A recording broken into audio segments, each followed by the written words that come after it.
ẹ káàbọ̀ sórí ètò lédìké ọwọ́ tẹ̀ wọ́n. Àwọn Nàìjíríà sójà bínú tó nígbà tí Boko Haram ti fẹ́ pa wọ́n tán. Ṣé pé àwọn Nàìjíríà sójà ní action tó tó yìí? Ṣé pé action pọ̀? Ó gbẹnu tán o. Ó gbẹnu tán nígbà táwọn Boko Haram tí wọ́n ti fẹ́ pa Nàìjíríà sójà tán. Àwọn Nàìjíríà sójà bá bínú tán ló bá fakọyọ o. Gbogbo àwọn Boko Haram tá à sọ fún yín láti ìgbà wípé wọ́n ní péjì sórí Tik Tok ẹ̀yin ìyàn. Ẹ̀yin ìyá yìí bàbá tẹ́ ń wò mí tẹ́ bá gbọ́ wípé ó ṣọ́ọ̀kì èèyàn ó gba ẹnu tán wàláhì ó ṣọ́ọ̀kì mi ò believe ẹ̀. Ṣé nígbà tí mo máa dórí Twitter ẹ má wọ́n ìbá ló máa bá yín kọ́ àwọn fídíò yẹn wá o ni mo bá bẹ̀rẹ̀ sí ní rí TikTok page àwọn Boko Haram. Àwọn Boko Haram tó Boko Haram ń ṣe live program wọ́n gbé ara wọn sókè wọ́n pọ̀ bíi pẹ̀lú picture wọn báyìí àwọn míì inú wọn ṣí ojú àṣé gbogbo bó ṣe àṣé inú tí ń bí àwọn Nàìjíríà sójà èmi wò bá àwọn Nàìjíríà sójà máa gbé Ìyábọ̀ dání tẹ́lẹ̀ ni bí wọ́n pọ́nra kọ gáàsà wọn wọ́n ti fẹ́ payé tán mẹ́sẹ̀gì jẹ́jẹ́ fún fóònù mi ní kí ló volume káriwo ẹ̀ lè jẹ́ àgbọ̀wọ̀n. Wọ́n ti fẹ́ pa Nàìjíríà sójà tán àwọn Nàìjíríà sójà bá bẹ̀rẹ̀ sí ní ṣiṣẹ́ wọn bí iṣẹ́ lọ́ bá mú oko alamí lọ lọ́ bá bẹ̀rẹ̀ sí ní lọ́ọ́ ṣalamí lọ́ bá bẹ̀rẹ̀ sí ní kó àwọn Boko Haram ṣé Boko Haram máa ṣe TikTok mọ́ báyìí ìbéèrè ni mo béèrè o ìjẹ́ àwọn Boko Haram yìí máa ṣe TikTok live mọ́ báyìí because ó ti wọ́n kọjá bẹ́ẹ̀ o eyeyọ ṣé ní Boko Haram tẹ́wọ́ lójú screen mi tó gbogbo ọ̀kadà lọ yìí kò pé 24 hours tó ṣe fídíò yìí wọ́n ti mú máa gbé fídíò ẹ̀ wá ẹ̀ rí nígbà tó ṣe fídíò tẹ́wọ́ lójú screen yìí Boko Haram yìí ní láti máa sọ wípé kó wo òun dáadáa o ọlá pé music wà ń bẹ̀ kí má lọ ní copyright níbi ìṣe ní fún ní volume but àwọn tó bá ṣe fún ní volume náà àwọn fídíò tí máa fi show yín tí máa fi wọ̀nyí tí ò bá ti pọ̀ jù máa fún ní volume ẹ wá gbọ́. Boko Haram yìí ní láti máa sọ wípé tí wọ́n bá mú òun ayẹ̀mọ̀yà máa bẹ̀ wọ́n ní pé kó pa òun. Ẹ bá ń fọ́ ètò ìsìta mo fi alálẹ̀ ilẹ̀ Yorùbá bẹ́yìn ilẹ̀ Yorùbá jọ gbé gbogbo wa kò ní gbé ọ̀dàlẹ̀ gbogbo bí tẹ́ bá ti lóore ọ̀fẹ́ àti máa wo ṣó ẹjẹ bàbá mi ṣí ẹ̀. Alálẹ̀ at work àníṣe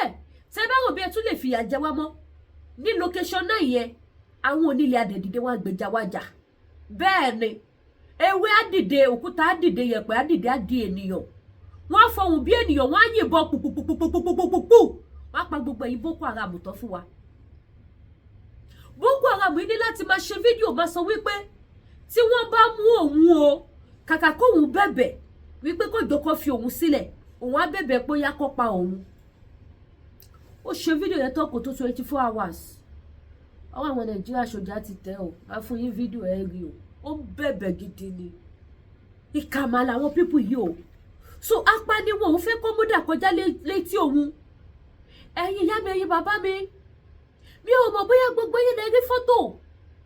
ọmọkùnrin NYSC táwọn pípù yìí mú tí wọ́n dìmáàdì fún 100 million àbá many million lọ́ dìmáàdì fún ẹ ti mọ̀ pé negotiate lọ́wọ́ wọn máa negotiate ni ó yẹ 100 million wá ó yẹ san 50 ó yẹ san kìíní kan. Ẹ̀yin yẹ́yìn bàbá ọmọ NYSC wọ́n lu bọ̀bọ̀ yẹ́yẹ́ fídíò yẹn mi ò mọ̀ bí àwọn tó kù ṣú ẹ̀ bọ̀ tèmi ò lè ṣú ẹ̀ kọ́ máa lọ bring the page mi down because fídíò yẹn bad go dirty ṣùgbọ́n picture bọ̀bọ̀ yẹn máa gbé síbẹ̀ máa gbé picture bọ̀bọ̀ yìí sójú program tí bá ti ṣe tán máa gbé sójú ẹ̀ rí bẹ́ẹ̀ kẹ́ wo bí wọ́n ṣe sọ bọ̀bọ̀ yẹn dà aṣọ pọ́nmọ lára ní kí ni mo fẹ́ fàyọ fún yín owó tí wọ́n gbà owó ransom ọ̀kadà ṣáṣáṣá tó fi rà owó lẹ́wọ̀ lójú screen òbítíbitì millions tí àwọn people yìí gbà wípé káwọn lè release bọ̀bọ̀ yìí wọ́n fowó ra ọ̀kadà Honda tuntun ṣáṣáṣá òun làwọn Boko Haram fi ọ̀kadà rà lọ́ fi owó rà. Àwọn Boko Haram gba owó ransom wọ́n dẹ̀ fi ra ọ̀kadà tuntun chácháchá bóyá wọ́n ti ẹ̀dẹ̀ gbọ̀kadà yẹn mọ́ owó tó gbà ní kò tiẹ̀ wá yéèyàn mọ́ báyìí because oríṣiríṣi la gbọ́ but èyí tó confam tó mú yes ni wípé ransom bọ̀bọ̀ tí wọ́n mú yìí ọmọ NYSC òun ló produce ọ̀kadà tẹ̀ wò lójú screen yẹn òun ló produce ọ̀kadà tí Boko Haram post yìí Boko Haram dẹ̀ fi òun ọ̀kadà yẹn ya picture Boko Haram dẹ̀ tún dúró tì wọ́n tún dúró tì wọ́n tún gbójú síta wípé kí lè fẹ́ ṣe ìkọ́nu wọn ṣe fídíò ìyẹlẹ́wò níbẹ̀rẹ̀ yẹn ó ṣe fídíò ó dẹ̀ sọ wípé kò sí anybody tó lè track òun ẹ̀yin ìyá mi mo dé orí Twitter inú mi ò gbàròyìn mo ní àṣé kékeré ni mo tiẹ̀ rí mo lórí TikTok àṣé eré tiẹ̀ ń tó tó yìí ẹwàrà tí Boko Haram ń dá wọ́n pa Boko Haram kan bí àwọn dẹ̀ ṣì mọ́ ṣì wà láhàámọ́ ni girlfriend yẹn gbójú síta ó lóun fi ànábì Muhammad sallallahu alaihi wasallam òun fi bẹ Nàìjíríà sójà kí wọ́n release Manfred òun Manfred yẹn apayọ̀ tó ti pa ọ̀pọ̀lọpọ̀ ènìyàn tó ti dẹ̀bi ọ̀pọ̀lọpọ̀ légbodò ìyàwó wa bẹ̀rẹ̀ sí ní bẹ̀bẹ̀ wípé kí wọ́n jọ torí ànábì Muhammad sallallahu alaihi wasallam ànábì tọkọ ẹ fi bẹ̀yàn tí ènìyàn ò gbọ́ tí ènìyàn fi ànábì bẹ ọkọ ẹ kọ̀ kò gbọ́ ànábì Muhammad sallallahu alaihi wasallam ó pa àwọn ẹni ẹlẹ́ni lọ ní ìpakúpa ó gbowó ransom ìwọ wá bó táǹsì ó wá lóun fi ànábì Muhammad sallallahu alaihi wasallam ó fi bẹ gbogbo Nàìjíríà sójà kí wọ́n bẹ release ọkọ ẹ kẹ́ máa wo tó lọ nílùú Nàìjíríà ẹ̀yin ìyá mi ẹ̀yin bàbá mi ó pọ̀ yẹ́yẹ́ ó kọjá ìfẹ́nuròyìn ẹgbẹ́ kọ́kọ́ bẹ̀rẹ̀ sí ni máa fi hàn wá ní kọ̀ọ̀kan náà ẹ bá gbójú ayọ̀ sókè ẹ bá share ẹ bá pe wọ̀ gbòòrò ayé ó ti dójú ẹ̀ bá ó ti di woro sí woro ó ti di wèrè la fi wo wèrè ṣẹ́rí yàtọ̀ sí fídíò tí mo fẹ́ fi wọ̀n yìí àwọn fídíò pọ̀ ó yapa wàláì ìṣọwọ́ tí àwọn Nàìjíríà mi fi para this time around ẹ bá gbàgbé pé as at last week ìjọ kan ṣoṣo ni wọ́n pa 50 army 50 picture wọn wà lọ́wọ́ mi kò ṣe post mo tẹ̀ tún try kí n fi ṣe top mail YouTube ń yọ dànù bí mo ṣe ń gbé sí top mail ni wọ́n ń yọ dànù wípé káwọn èèyàn tẹ̀lé rí sójà 50 ìjọ kan ṣoṣo àwọn Nigeria army ọwọ́ kó òkú gbogbo wọn pẹ̀lú bí ẹ̀jẹ̀ ṣe ń dà lára gbogbo wọn báyìí ọwọ́ tẹ́ wọn sílẹ̀ lẹ́ lọ famiha picture wà ní ọwọ́ ti tèmi picture wọn àwọn Nigeria army ó wà lọ́wọ́ mi òkú sùn lọ bíbà eléyìí gan tó mú tí mo fẹ́ fi wọ̀nyí ẹ̀jẹ̀ wà ń bẹ̀ anyway tí bá ti edit fídíò lọ tí bá ti rí pé ó máa fún wa ní issue máa rọra cover kẹ́jẹ̀ yẹn máa show púpọ̀ débi tí YouTube máa gbé page wa lọ because kò easy àti build the page tá ti build láti how many years over 5 years wọ́n gbọ́dọ̀ gbé lọ́njọ́ kan náà ẹ bá gbójú ayọ̀ sókè ẹ bá wò so bọ̀bọ̀ ilé bẹ̀bẹ̀ ọmọ NYSC tí wọ́n mú òun lẹ́ wò yẹn o ẹ wọ́n ẹsọ ọmọ yẹn dà ẹ wá wọn tó gbà lọ́wọ́ ọmọ yẹn ransom ọ̀kadà ni wọ́n fi rà ẹ bá gbójú ayọ̀ sókè Boko Haram yẹn nìyẹn o.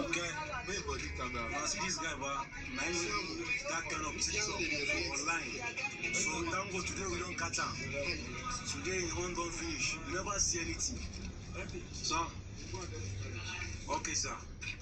We go clear that today. Don't worry now. See here, my money. They don't worry kidnap person.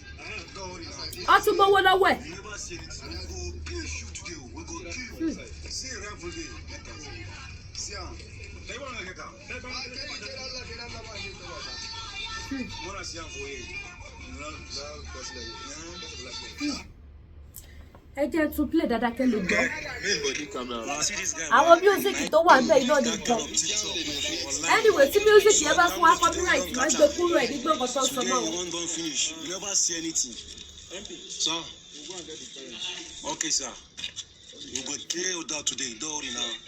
See here, my money. They don't worry kidnap person. Don't worry now.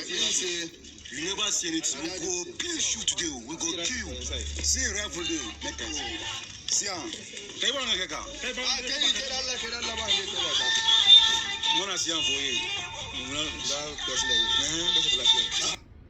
ṣé ti rí báyìí ẹ̀yin ìyá mi ẹ̀yin bàbá mi ṣé ti rẹ́nu lẹ̀ ṣé ti rẹ́nu ọkọ́ ṣé ti rí ibi tá a lọ Nàìjíríà ẹ má wá jẹ́ kí n tàn yín o kì í ṣe lédi kan ni wọ́n ti mú báyìí o àwọn Nàìjíríà sójà bínú tán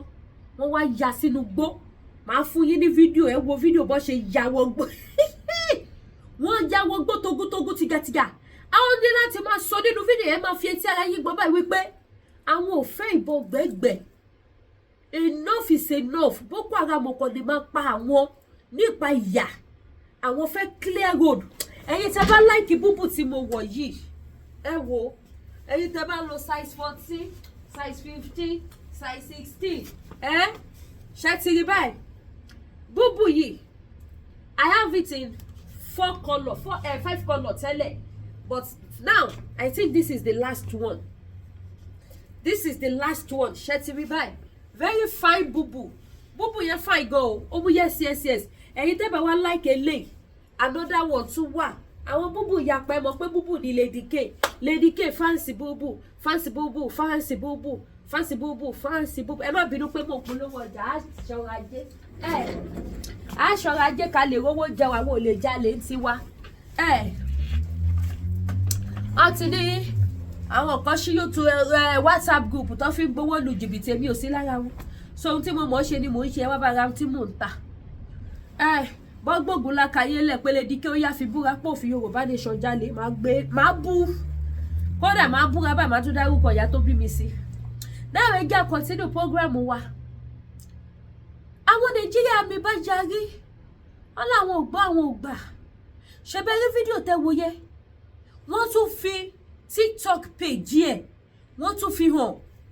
wípé TikTok page báyìí o 1416 òun ni mo wọ̀ yìí wípé TikTok page báyìí o ẹni tó níní bọ̀bọ̀ yẹn ṣe fídíò yẹn kò pé 24 hours lọ́wọ́ pálábẹ̀ ségi èèyàn tó ti léreleka wípé tó bá mọ òun ṣe lòun máa bẹ̀ wọ́n pé yá ẹ pa òun ó wá dẹni tó wá ń bẹ̀bẹ̀ pé kó jọ̀kọ́ máa pa òun I wish wípé mo lè show fídíò bí tó ti ń tọ́ṣù ẹ̀ ká wá wo bí wọ́n ṣe tọ́ṣù ẹ̀ bó ṣe kó àkọ́pù sí lọ́wọ́ tó ń yí ní ilẹ̀ ńlẹ̀ but I can't show the video because bó ṣe nà yẹn TikTok lè lọ complain mi lè show ẹ̀ ara tá à ń sọ nìyẹn ọmọ Yorùbá tàtà náà ẹ jẹ́ ká wo bí àwọn Nàìjíríà sójà fọ́ọ̀nù mi dà bí wọ́n ṣe yáwọ́ gbó tọ́lá àwọn fẹ́ lọ kó Boko Haram àwọn ògbàmọ́ àwọn òṣèmọ́ ohun tó bá gbà làwọn fẹ́ fún tó bá lè dogun kó dogun tó bá lè dìgà kó di wogo sí wogo àwọn ti rẹ́dì báyìí sí àwọn fẹ́ máa lọ pa àwọn pípù ìdá àwọn pípù ti pa àwọn jìnnà wọ́n dẹ̀ wọlú gbó wọ́n dẹ̀ ṣe successful job ẹ wọ àwọn Boko Haram tó sọra wọn di ẹrù jẹjẹ sínú Nàìjíríà wọn ò ní fún wọn ò lè kanna kíká tí wọ́n ká àwọn Nàìjíríà sójà Nàìjíríà DSS ní apákò òun ló jẹ́ kí àwọn pípù ìmáa ríra wọn ní ìrí èèyàn pàtàkì tí wọ́n fi ń pa Nàìjíríà sójà ní ìpakúpa òun ló jẹ́ káwọn pípù ìmáa wò bí àwọn jẹ́ nǹkan tí wọ́n fi gba òbítíbitì owó lẹ́sẹ̀ báyìí sọ́wọ́ pálábá wọn wá ségi mi ò lè ka iye Boko Haram táwọn Nàìjíríà sójà ti lọ mú nínú igbó tí wọ́n mú wọn tí wọ́n àwọn ní èèmọ̀ lẹ́sẹ̀ bí wọ́n ṣe wá ń ṣe yìí àwọn ológun wa ní ilẹ̀ Yorùbá náà kí wọ́n wá ya sínú gbó ṣẹmọ̀ pálàfíà máa táyọ̀